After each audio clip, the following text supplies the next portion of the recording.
జై శ్రీమన్నారాయణ. అందరికీ నమస్తే. Welcome to my channel journey with ma'am. ఈరోజు సౌందర్య లహరిలోని మొదటి శ్లోకము, దాని అర్థాన్ని తెలుసుకుందాము. శివశక్త్యా యుక్తో యది భవతి శక్తః ప్రభవితుం నచే దేవం దేవో నకలు కుశలః స్పందితుమపి అతస్త్వామారాధ్యాం హరిహర విరించాదిభిరపి ప్రణంతుం స్తోతుం వా కథమకృత పుణ్య ప్రభవతి. ఇప్పుడు దీని అర్థం తెలుసుకుందాము. సౌందర్య లహరిలోని మొదటి శ్లోకము, ఇది మూలమంత్రము. ఈ శ్లోకంలో అమ్మవారి శక్తిని గురించి వర్ణించడం జరిగింది.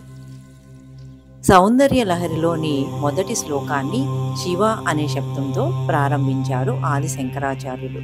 శివుడు, శక్తి వీరిద్దరికీ భేదం లేదు. శివశక్తుల కలయికే శ్రీచక్రము. ఈ శ్లోకములో శంకరులు ఏమంటున్నారంటే, అమ్మా, పరమేశ్వరుడు కూడా శక్తివైన నీతో కలిసి ఉన్నప్పుడే అతడు లయకార్యములను చేయగలడు. శక్తి కలయిక లేని శివుడు స్థాణువు మాత్రమే. అందుకే హరిహర బ్రహ్మాదులు శక్తి యొక్క అనుగ్రహంతోనే తమ తమ కార్యక్రమాలను నిర్వహించగలుగుతున్నారు. ఇక మానవులమైన మేమెంత? నీ అనుగ్రహం లేని మానవులు నిన్ను స్మరించడానికి అర్హులు కారు. అమ్మా, ఓ పరమేశ్వరి, సర్వమంగళకారుడైన శివుడు కూడా జగన్నిర్మాణ శక్తివైన నీతో కూడితేనే కానీ ఈ జగత్తును నిర్మించలేడు. నీతో కలవకపోయినట్లయితే అతడు కదలడానికి కూడా శక్తి లేనివాడు అవుతాడు.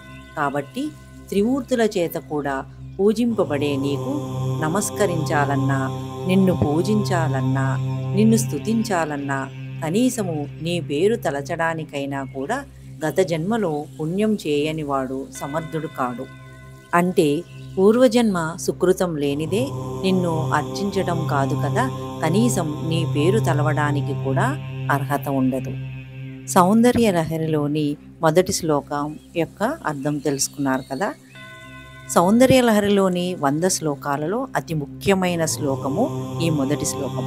మొత్తం 100 శ్లోకాలు చదవలేకపోయినా ఈ ఒక్క శ్లోకం చదువుకున్నా చాలు 100 శ్లోకాలు చదివిన ఫలితం లభిస్తుంది.